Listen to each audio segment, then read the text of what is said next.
تو اب اللہ کا نام لے کر پہلا حصہ درس کا شروع کرتے ہیں، اور وہ ہے 3 پوائنٹس پر مشتمل۔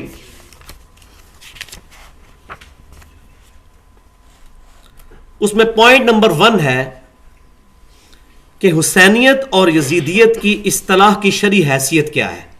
جب بھی یہ ٹاپک شروع ہوگا تو پہلے لوگوں کے دماغ میں یہ آئے گا جی یہ کیسے لفظ استعمال کر رہے ہیں، حسینیت، یزیدیت، یہ تو نہ ہمارے بزرگوں نے کبھی استعمال کی، نہ ہمارے علماء کرام نے بیان کی، نہ علماء کرائم نے بیان کی۔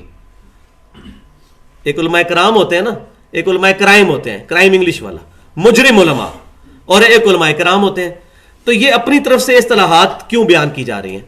تو یہ پہلے پوائنٹ نمبر 1 پہ میں اس وسوسے کو سیٹل کروں گا۔ یہ وسوسے ہیں بڑے بڑے، جو شیطان کے وسوسے ہیں، ان کو انشاءاللہ جڑ سے اکھاڑ پھینکیں گے اللہ کی مدد سے۔ تو یہ اس کو ایڈریس کرنے سے پہلے یہ 3 ٹرمینالوجیز آپ سمجھ لیں۔ نمبر 1 رافضیت، نمبر 2 ناسبیت، اور نمبر 3 یزیدیت۔ اور یزیدیت کا ہی پھر الٹ جو ہے وہ حسینیت ہے، جو الحمدللہ ہمیں ہونا چاہیے۔ یہ 3 ٹرمینالوجیز کیا ہیں؟ ان میں پہلی 2 جو ٹرمز ہیں، اصطلاحات ہیں، یہ شروع سے سلف میں چلتی آ رہی ہیں، صحابہ، تابعین، تبع تابعین، کتابیں بھری ہوئی ہیں احادیث کی۔ رافضیت، رافضیت سے مراد یہ ہے کہ ایسا گروہ جو صحابہ کرام علیہم رضوان کو، خصوصاً سیدنا ابو بکر اور عمر اور سیدنا عثمان رضی اللہ عنہم اجمعین، یا سیدہ عائشہ رضی اللہ تعالی عنہا کو برا کہتا ہے، اس کو کہتے ہیں رافضی۔ رفضنا، یہ بہت بڑے امام نے کہا تھا رفضنا، کہ انہوں نے اپنے امام کو چھوڑ دیا ہے۔ جنہوں نے اپنے اماموں کی تعلیمات چھوڑ دی ہیں ان کو ہم کہتے ہیں یہ رافضی ہیں۔ ائمہ اہل بیت کی تعلیمات چھوڑ دی، وہ رافضی کہلائے۔ دوسری ٹرم ہے ناسبی، یہ ناسبیت۔ نسب کہتے ہیں کھڑے ہونے کو، کھڑا کرنے کو۔ ناسبی وہ لوگ ہیں جن لوگوں نے سیدنا علی رضی اللہ تعالیٰ عنہ سے بغض رکھتے ہوئے ان کے مقابلے پر کھڑے ہوئے، اور یہ سیدنا علی کو برا کہتے ہیں، ان کے بارے میں دل میں بغض رکھتے ہیں، ان کی توہین بیان کرتے ہیں، اور یہ چیز اپنی کلائمیکس کو پہنچی ہے خوارج کے اندر۔ بخاری اور مسلم کی درجنوں احادیث ہیں، پورے پورے چیپٹرز ہیں۔ تو وہ ناسبی تھے، حضرت علی کے مقابلے پہ کھڑے ہوئے رضی اللہ تعالیٰ عنہ۔ تو صحابہ کرام علیہم رضوان کی گستاخیاں کرنے والے، ان کی توہین کرنے والے رافضی، اور ناسبی پرٹیکولر سیدنا علی رضی اللہ تعالیٰ عنہ سے بغض اور ان کے بارے میں بکواس کرنے والے۔ اور تیسری ٹرمنالوجی ہے یزیدیت۔ یزیدیت پر وہ لوگ ہیں جو سیدنا حسین رضی اللہ تعالیٰ عنہ کو باغی کہتے ہیں اور یزید کے جھوٹے فضائل سناتے ہیں، حتیٰ کہ قسطنطنیہ کی حدیث جو فٹ ہی نہیں تھی ہوتی یزید پر، وہ اس پر فٹ کر کے اس کو جنت کی بشارتیں اور ٹکٹ بانٹتے پھرتے ہیں۔ جس طرح ہمارے صوفیاء جو ہیں وہ شیخ عبد القادر جیلانی رحمۃ اللہ علیہ کے ساتھ جھوٹی باتیں منسوب کر کے ان کے بیعت ہو جائیں تو وہ جنت میں لے کے جائیں گے، جنت کے ٹکٹ بانٹتے ہیں۔ ایک گروہ نے جو ہے وہ اس معاملے پہ یزید کو جنت کے ٹکٹ بانٹنے شروع کیے۔ تو یہ یزیدیت وہ ٹرمنالوجی ہے کہ سیدنا حسین رضی اللہ تعالیٰ عنہ کا بغض رکھنا اور اس کے مقابلے پر یزید کے فضائل بیان کرنا اور کہنا جی امیر المومنین، پوری پوری کتابیں لکھی ہیں، وہ انشاءاللہ آگے آ جائے گا۔ یہ تینوں روحانی بڑے بڑے مرض ہیں، ان کا علاج بھی ہم نے کرنا ہے انشاءاللہ۔ اب سلف کا اجماع ہے یزید کے بارے میں، میں یزید کی ٹرمنالوجی پہ بعد میں مزید ایڈریس کروں گا۔ یزید کے بارے میں سلف کا کیا اجماع ہے، اس پہ بہت لمبی گفتگو کی جا سکتی ہے، میں نمونے کے طور پر صرف ایک چیز پیش کرتا ہوں۔ امام اہل سنت سیدنا امام احمد بن حنبل رحمۃ اللہ علیہ، المتوفى 241 ہجری، جو امام بخاری کے استاد ہیں، امام مسلم کے استاد ہیں، امام ابو داؤد کے استاد ہیں، امام ترمذی کے استاد ہیں، اور نہ جانے سینکڑوں محدثین کے استاد ہیں۔ حدیث میں ایک اتھارٹی ہیں، اور دنیا کی سب سے بڑی حدیث کی کتاب بھی انہوں نے لکھی ہے، مسند امام احمد، جس میں 27,647 احادیث ہیں۔ احمد بن حنبل رحمۃ اللہ علیہ کا قول صحیح سند سے بتانے لگا ہوں یزید کے بارے میں، باقیوں کو تو چھوڑ ہی دیں آپ، کہ احمد بن حنبل رحمۃ اللہ علیہ سے ان کے شاگرد ابن یحییٰ نے پوچھا، اور یہ کہاں لکھا ہوا ہے؟ عبد الرحمن علی بن جوزی رحمۃ اللہ علیہ المتوفا 597 ہجری، 6 صدی ہجری میں بہت بڑے محدث گزرے ہیں، اور اہل سنت کہلانے والے تینوں گروہ بریلوی، دیوبندی اور اہل حدیث ان کو اپنا بزرگ مانتے ہیں.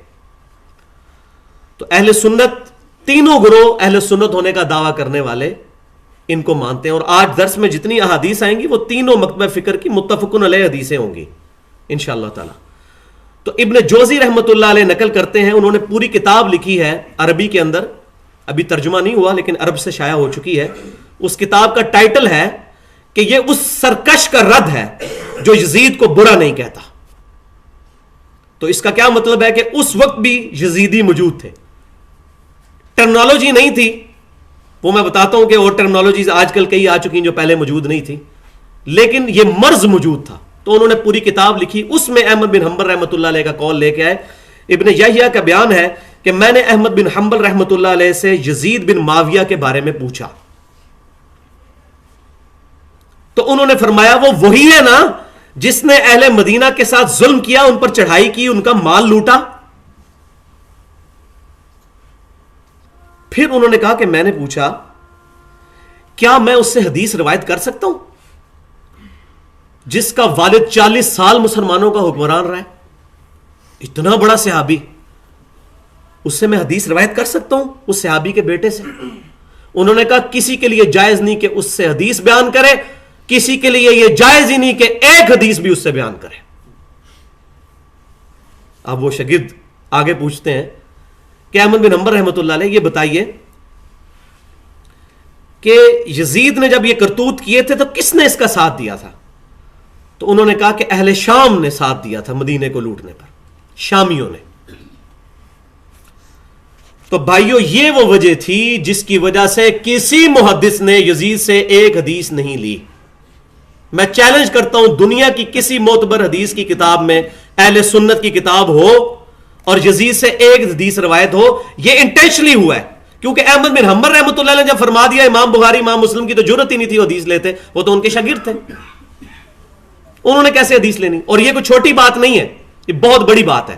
اس کی وجہ یہ ہے کہ سیدنا ابو بکر کے بیٹوں کی حدیثیں بخاری اور مسلم میں ہیں، سیدنا عمر کے بیٹے کی حدیث بخاری اور مسلم میں ہے، سیدنا علی کے بیٹے کی حدیث بخاری اور مسلم میں ہے، سیدنا علی کے پوتے سیدنا علی بن حسین امام زین العابدین کی حدیثیں بخاری اور مسلم میں ہیں، ان کے بیٹے امام باقر رحمۃ اللہ علیہ کی حدیثیں بخاری اور مسلم میں ہیں، ان کے بیٹے امام جعفر رحمۃ اللہ علیہ کی حدیثیں بخاری اور مسلم میں موجود ہیں، ان کے بیٹے امام موسیٰ کاظم کی حدیثیں جامعہ ترمذی میں موجود ہیں، ان کے بیٹے امام علی رضا کی حدیثیں جامعہ ترمذی ابو داؤد میں موجود ہیں.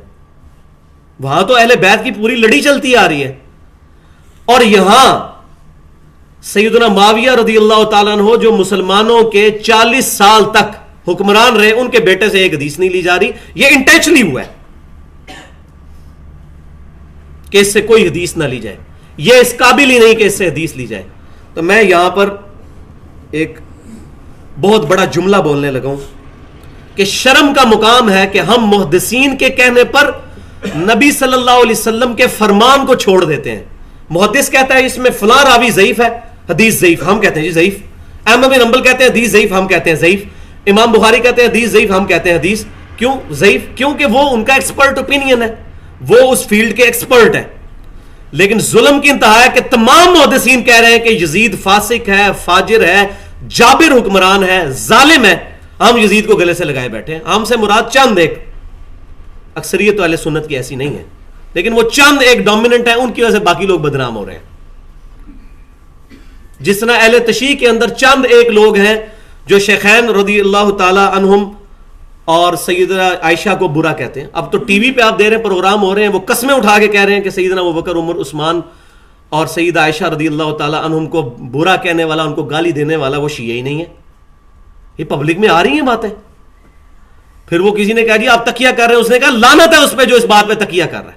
میں تکیہ نہیں کر رہا. تو اب اور کیا کیا جائے؟ ہم تو ظاہر بھی فتویٰ لگائیں گے، کتابیں بھی یہی کہتی ہیں. اب چند ایک فنیٹکس وہاں پیدا ہوئے تو یہاں بھی ماشاءاللہ ایسے فنیٹکس ہیں جنہوں نے پوری پوری کتابیں لکھی ہیں یزید کے فضائل پر. اب اس کو تھوپ کر پورے اہل سنت کو تو بدنام نہیں کر سکتے.